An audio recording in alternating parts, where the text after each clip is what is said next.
Time, speed and ডিস্টেন্সের আরেকটা খুব দারুণ প্রশ্নের সমাধান আমরা দেখব, এবং যে প্রশ্নটি দেখো এসএসসি সিএইচএসএল 2024-এরই রিসেন্ট পরীক্ষারই প্রশ্ন রয়েছে। তো চলো আমরা এই প্রশ্নটি দেখব এবং এর ইজিভাবে সমাধান কিভাবে হবে সেটাও দেখব।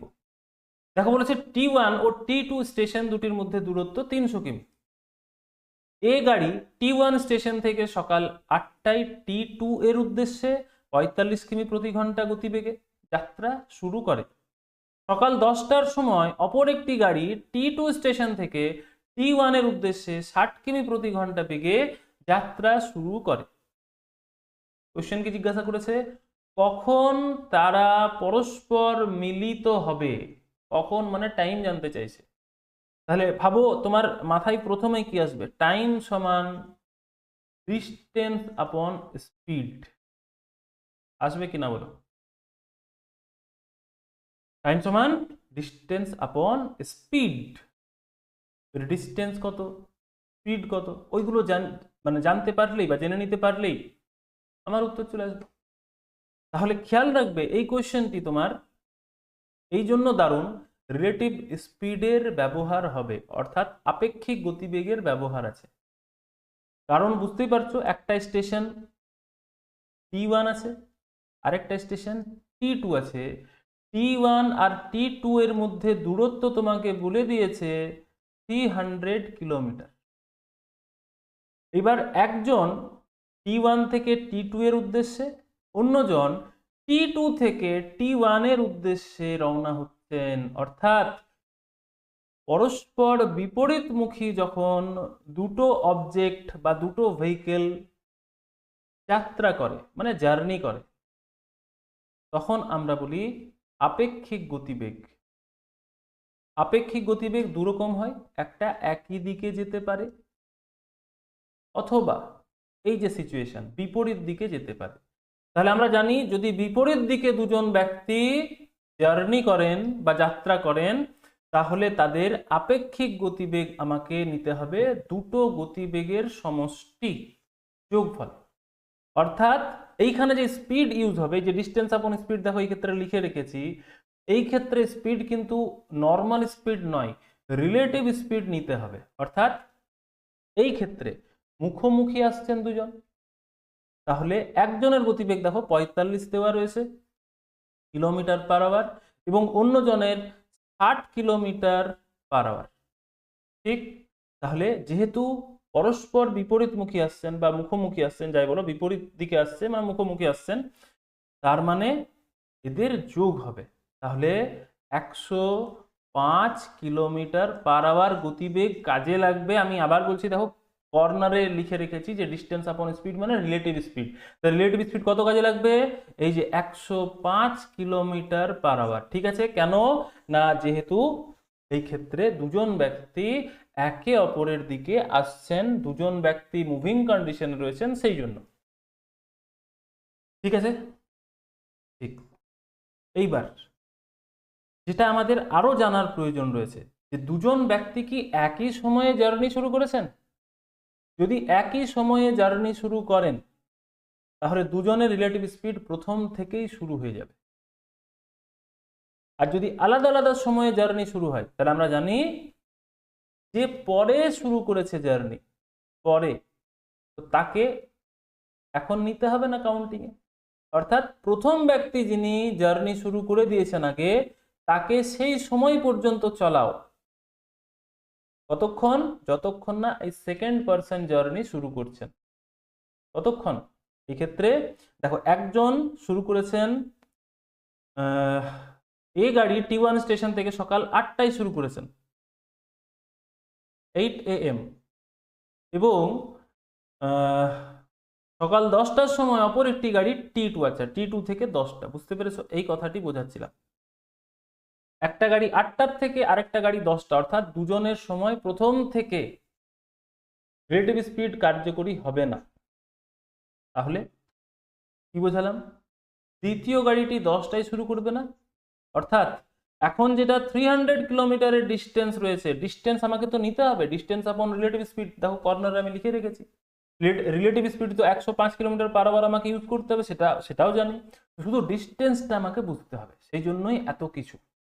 তাহলে ডিস্টেন্স কি হবে আবার বলছি, এই প্রথম গাড়িটি 8টার সময় শুরু হয়েছে, তো তাকে ততক্ষণ পর্যন্ত চলাও যতক্ষণ না 10 AM হয়ে যাচ্ছে, 10টা।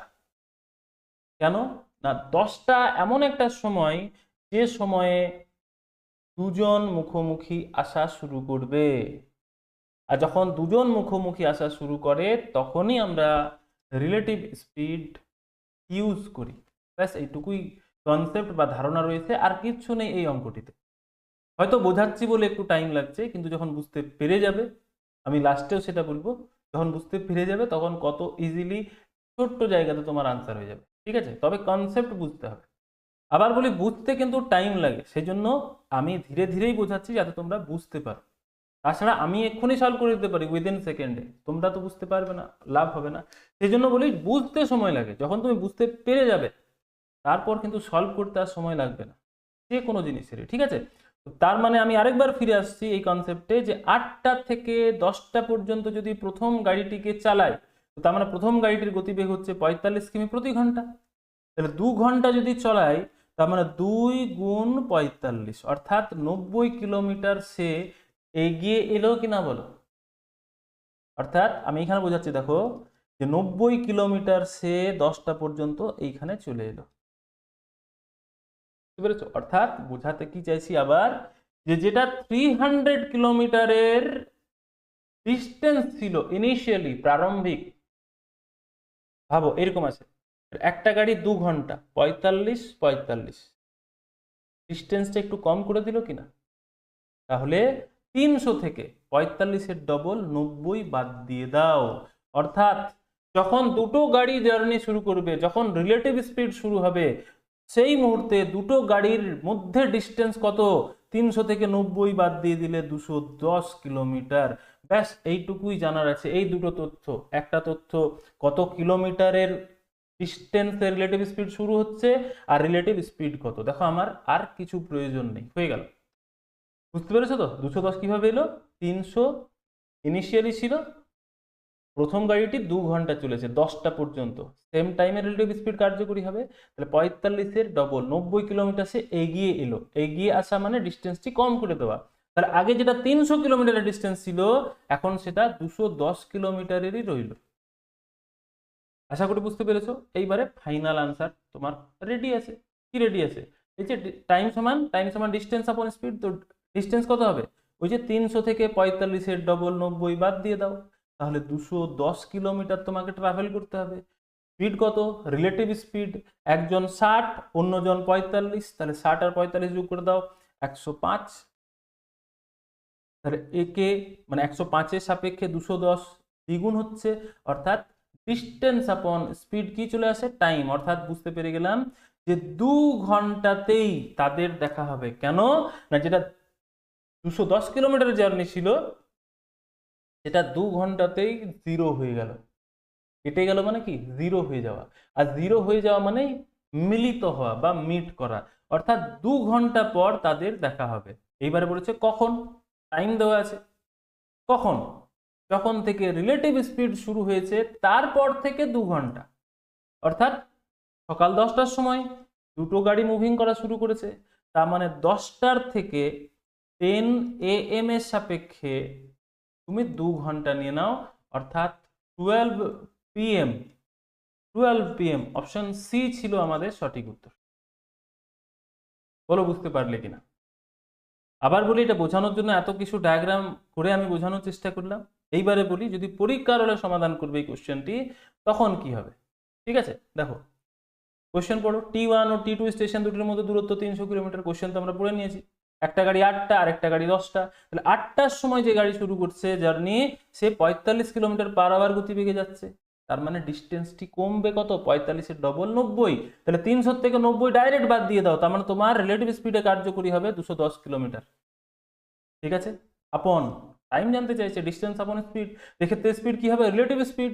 তাহলে বিপরীতমুখী যাচ্ছে, আমরা কোশ্চেন পড়ে নিয়েছি, তাহলে বিপরীতমুখীতে দুটো স্পিডের যোগ হবে, তাহলে 60 আর 45 105। 105 দ্বারা ডিভাইড হবে, 2 দ্বারা কেটে দাও, অর্থাৎ 2 ঘন্টা পর দেখা হবে। কখন থেকে? 10টার পর 2 ঘন্টা, মানে 12 PM আনসার। পরীক্ষার হলে এইটুকু জায়গাতে তোমার সমাধান হয়ে যাবে, যদি বুঝতে পেরে গেছো কনসেপ্ট তবে। আশা করি এর সমাধান তোমরা বুঝতে পেরেছো। যদি ভিডিওটি ভালো লেগে থাকে তাহলে লাইক করতে ভুলবে না, এবং তোমাদের বন্ধু ভাই বোনদের সাথে এই ভিডিওটি শেয়ার করতেও ভুলবে না।